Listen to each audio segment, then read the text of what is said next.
आदमी ने रस्सी काट दी, कसाई को अपने साथ ले गया, फिर एक टहनी काटी, अतिरिक्त शाखाओं को हटाया और बर्फ के मैदान में एक जाल लगा दिया। पीछा करने वाले जल्द ही पहुंच गए। इस तरह जवान सेनापति गंभीर रूप से घायल होकर जमीन पर गिर गया, लेकिन कप्तान ने देखा कि वो अब चल नहीं सकता था। उन्हें पीछे न खींचने के लिए कप्तान ने गोली चलाकर जवान सेनापति को मुक्ति दे दी। दूसरी ओर भागते समय आदमी का सामना एक डाकू से हुआ। डाकू ने उसे धमकाने के लिए अपनी बंदूक निकाल ली। आदमी ने शांत मन से खंजर उठाया।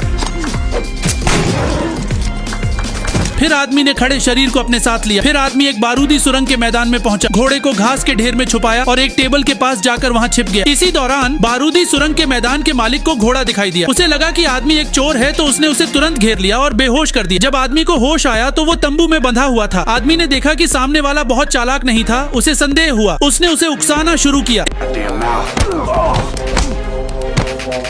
इस तरह आदमी ने खंजर हासिल किया, रस्सी खींची और तंबू से निकल गया। कुछ दूर जाकर उसने देखा कि उसका पीछा करने वाले लोग उसे ढूंढ रहे थे। उसी समय बारूदी सुरंग के मालिक ने भी देख लिया कि आदमी भाग रहा है। इस तरह दोनों टीमों ने आदमी को घेर लिया और उसे लूट लिया। फिर उसने अस्तबल से एक घोड़ा चुराया और निकल पड़ा। आधी रात में उसके अंदर की बुराई ने उसे सोने नहीं दिया। दरअसल 1865 में कप्तान एक सेवानिवृत्त सैनिक था। फील्ड में लौटने के बाद उसने अपने बेटे के साथ खेती शुरू की, लेकिन इसी दौरान पास घोड़ों की आवाज सुनाई दी और उसे एहसास हुआ कि उसके खेत को लूटा गया है। वह प्रधानमंत्री के घर की ओर दौड़ा। हालांकि युद्ध खत्म हो चुका था, उसने अपनी हार को स्वीकार करने से इनकार कर दिया और प्रधानमंत्री से बदला लेने का फैसला किया। उसने घर को जलाने का आदेश दिया। प्रधानमंत्री भी वहां पहुंच गए। आग तेजी से फैलने लगी और उसे प्रधानमंत्री के 1 साल के बच्चे की याद आई। वह कमरे में भागा और उसका बेटा भी उसके पीछे गया। आग बहुत तेज थी और उसकी पत्नी कमरे में फंस गई। उसने अपने पति की ओर देखा, लेकिन प्रधानमंत्री कुछ नहीं कर सके। इस समय उनके बीच सिर्फ राष्ट्रीय दुश्मनी ही नहीं बल्कि पारिवारिक दुश्मनी भी जुड़ चुकी थी। आदमी को उम्मीद नहीं थी कि घर में एक बच्चा भी था। उसने अपने आदमियों से सवाल किया। अपराध बोध के चलते उसने अपनी वर्दी उतार दी।